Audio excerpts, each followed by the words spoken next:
Ah pardon, j'étais dans une partie de Forza Horizon, mais on a une vidéo à tourner et j'ai une mauvaise nouvelle à vous annoncer, c'est que le rachat d'Activision Blizzard par Xbox, je crois que c'est un peu mort, et on va en parler dans cette vidéo. Bon bah Diablo et Call of Duty dans le Game Pass, ce sera pas pour cette fois. Oui, j'ai mis mon plus beau pull PlayStation pour vous parler de Xbox, je taquine évidemment, j'ai une manette Xbox juste à côté de moi, j'ai un t-shirt Windows que je ne vous montrerai pas sous le pull. Bref, on va parler d'Activision Blizzard de Microsoft, c'est un feuilleton que l'on suit depuis plus d'un an maintenant. On vous avait déjà fait 2 vidéos sur le sujet pour vous présenter un petit peu les enjeux, et puis la dernière fois on vous avait dit, bah c'est le Royaume-Uni qui va vraiment trancher avec l'Europe pour ce projet de rachat, et là ça y est, bah, le Royaume-Uni il a tranché, et on peut dire qu'il a tranché vif dans le projet, puisqu'il a décidé tout simplement de le bloquer. En effet, l'autorité de la concurrence au Royaume-Uni a décidé de complètement bloquer le projet de rachat d'Activision Blizzard par Microsoft, parce qu'ils estiment que ça va nuire à la concurrence, et plus particulièrement sur le marché du cloud gaming. Microsoft a déjà 60 à 70% de part de marché sur le Royaume-Uni dans le cloud gaming, et bah si d'un coup ils chopaient en plus Diablo, World of Warcraft, Overwatch, Call of Duty évidemment, bah, il se renforcerait encore plus, et ça pour le Royaume-Uni vraiment ce serait complètement bloquant et ça nuirait à l'avenir potentiel du cloud gaming. Et le cloud gaming, bah, on sent que c'est un peu l'un des futurs possibles du jeu vidéo, tout le monde en parle, Microsoft les premiers. Microsoft ils n'arrêtent pas de dire qu'ils y croient à mort dans le cloud gaming, et bah, ils se font un peu prendre à leur propre jeu au Royaume-Uni. Le Royaume-Uni en tout cas dit que voilà, ce marché s'il explose un jour, bah, il ne faudrait pas que Microsoft soit en position de monopole. Donc freinons et bloquons le rachat pour le moment. J'ai dit éventuellement parce que Microsoft et Activision, ils ont déjà annoncé qu'ils allaient faire appel de la décision devant les tribunaux, mais honnêtement, à ce stade, on a un peu l'impression que le rachat, bah, il est cuit, parce qu'un blocage au Royaume-Uni, c'est un blocage qui est assez définitif. C'est très difficile, très difficile de faire appel de cette décision. On n'est plus à l'étape des négociations, on n'est plus à ce genre de choses. Là, on est vraiment devant un blocage net. Si Microsoft veut racheter Activision malgré ce blocage, ils doivent tout simplement quitter le Royaume-Uni. Autant vous dire que quand on parle de la 2e ou 3e plus grosse économie, plus gros marché du jeu vidéo dans le monde, bah, il est hors de question pour Microsoft ou Activision Blizzard de quitter ce marché.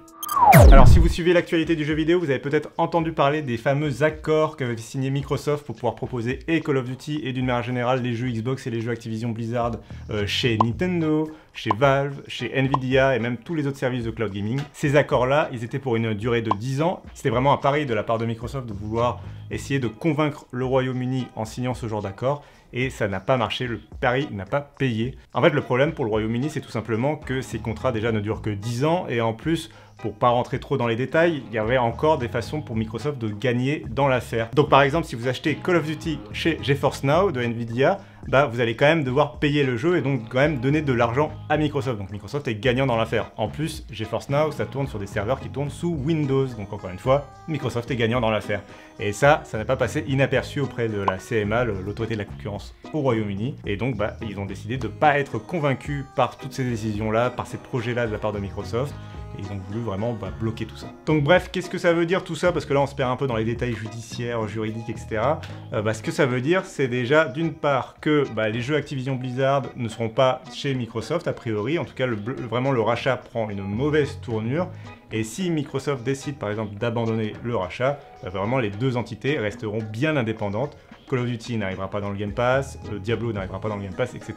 Les deux entreprises restent parfaitement indépendantes l'une de l'autre. On revient à ce qui était avant le début de ce projet de rachat, projet de rachat quand même que je rappelle coûtait 70 milliards de dollars à Microsoft. Donc si Microsoft abandonne, il faudra aussi se poser la question de qu'est-ce qu'ils pourront en faire de ces 70 milliards de dollars, acheter encore plus d'exclusivité pour des jeux, peut-être les mettre aussi dans autre chose, racheter, peut-être investir dans l'IA, ce genre de choses. Bref, la question est complètement ouverte à l'heure actuelle. Ce que ça signifie aussi, c'est-à-dire que les accords qu'avait signé Microsoft avec tous ses concurrents, ils sont plus ou moins plus vraiment valides. En tout cas, la partie qui promettait d'amener par exemple Call of Duty sur la Nintendo Switch, ça c'est mort si Microsoft abandonne le rachat. En revanche, et là c'est vraiment Nvidia qui est gagnant dans l'affaire, la partie du contrat qui concernait les jeux Bethesda, les jeux Xbox Game Studio qui existent déjà dans le catalogue de Microsoft, cette partie-là du contrat, elle est toujours valide.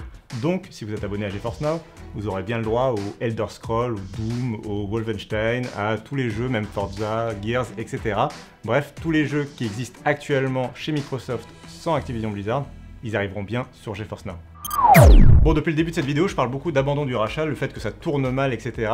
Et on pourrait se demander pourquoi je suis aussi pessimiste, mais il faut vraiment comprendre que un blocage au Royaume-Uni, c'est ce qui pouvait arriver de pire jusque-là pour ce projet de rachat. Il y avait certes la première décision aux États-Unis qui était d'essayer de bloquer le rachat, mais là encore, il fallait une décision du tribunal. Là, au Royaume-Uni, c'est vraiment quelque chose de définitif, de déjà en place, de mis en application. Il va falloir au moins attendre l'appel qui va durer 6 mois, 1 an, si Microsoft et Activision vont vraiment jusqu'au bout, pour vraiment avoir une nouvelle conclusion sur cette affaire. En attendant, le projet, il est complètement au point mort. Donc ça, vraiment, ça met une ombre assez pessimiste. Et une bonne manière de s'en convaincre pour les financiers, c'est de regarder le cours de l'action d'Activision Blizzard qui a complètement dévissé depuis hier. Ça veut dire que le marché, Wall Street et compagnie, n'y croient plus vraiment dans ce rachat.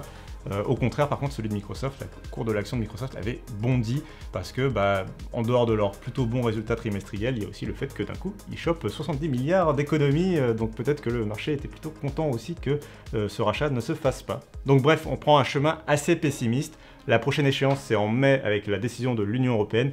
Là, si l'Union Européenne décide de bloquer aussi le rachat comme le Royaume-Uni et comme la tentative aux États-Unis, autant vous dire que c'est complètement cuit. Si on met tout ça bout à bout, on aura compris que du coup, soit il y a deux éventualités finalement, soit Microsoft abandonne en cours de route et ça lui aura coûté quand même 3 milliards de dollars à dépenser auprès de Activision Blizzard pour le dérangement, on va dire, pour les frais de dossier. Donc ça, c'est ce qu'ils devront à Activision Blizzard pour la problématique, mais sinon après, ils seront complètement indépendants les deux et le rachat aura échoué. Et du coup, ça aura coûté quand même énormément d'énergie, de temps à Microsoft, de temps où ils étaient peut-être moins concentrés sur la sortie de leur jeu, sur la vente de leur console, et pendant 1 an et demi, ils étaient vraiment concentrés sur Activision Blizzard. Donc peut-être que cette porte de sortie, c'est aussi une manière pour Xbox de peut-être se recentrer à l'avenir sur le jeu vidéo, de repenser à ça. En attendant, là, vraiment, on est sur un pas un peu difficile, une période un peu difficile pour Xbox et pour Microsoft dans le secteur du jeu vidéo. L'autre éventualité, c'est du coup si Activision Blizzard et Microsoft décident de se battre bec et ongle jusqu'au bout, là on est parti pour au moins 1 an, voire 2 ans de combat juridique, que ce soit aux États-Unis, en Europe, au Royaume-Uni, etc. Donc bref, on n'est pas prêt de voir le bout de cette affaire. C'est aussi un enjeu très important pour Microsoft, puisque s'ils acceptent de se faire bloquer ce rachat, on peut se poser la question de savoir si derrière, du coup, ils n'auraient plus le droit de racheter aucun des studios de jeux vidéo ou aucune boîte dans la tech. Si la CMA a décidé, le seul Royaume-Uni a décidé que Microsoft était déjà trop gros pour faire d'autres rachats, ça peut être un frein pour Microsoft en termes de croissance. Donc c'est aussi pour cette raison qu'ils ont peut-être envie de se battre jusqu'au bout pour essayer d'obtenir gain de cause. Bon, alors je sais que ce projet de rachat, il a passionné les foules sur les internets, les fans de PlayStation, les fans de Xbox, ils se sont battus, ils sont devenus spécialistes en affaires juridiques en l'espace de 1 an pour vraiment pouvoir batailler sur Twitter, pour savoir qui avait raison entre PlayStation, Xbox, Activision, etc. Et la conclusion de tout ça, c'est d'un côté, à mon avis, et là c'est mon avis très personnel, une bonne nouvelle pour le marché parce qu'effectivement Microsoft c'est quand même un géant de la tech et il y a peut-être des raisons, des bonnes raisons en tout cas d'essayer de freiner son grossissement éternel, et ça c'est vrai pour tous les géants de la tech, que ce soit Apple, Meta et compagnie. Donc ça c'est d'un côté, je comprends un peu la décision de la CMA, et c'est vrai que le marché du cloud gaming est naissant, donc si un jour il décolle, il faudrait pas donner trop de pouvoir à Microsoft, et là je suis plutôt d'accord. Le revers de la médaille, c'est aussi qu'on a un PlayStation sur le marché très actuel de la console, qui est très très fort, et peut-être que autoriser ce rachat pour Activision Blizzard pour Microsoft, ça aurait permis de créer un Xbox qui soit encore plus compétitif avec PlayStation. Ça aurait permis de créer aussi plus de valeur pour les gens comme nous, pour les joueurs, dans le Game Pass, d'avoir Diablo 4 et Call of Duty. Ça aurait fait évidemment plaisir. Et on l'a pas rappelé dans cette vidéo, mais tout ça est parti aussi d'une énorme crise chez Activision Blizzard, puisque les employés travaillent globalement dans une culture assez exécrable sous le contrôle de Bobby Kotick, le patron, qui est sous le joug de plein d'affaires juridiques aussi.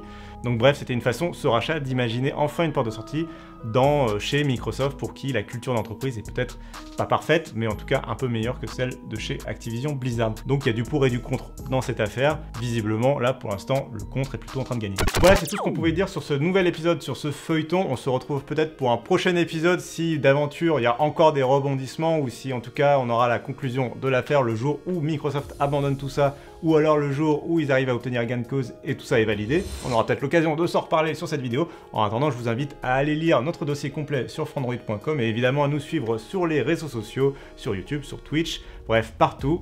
Et moi je vous dis à très bientôt. Ciao.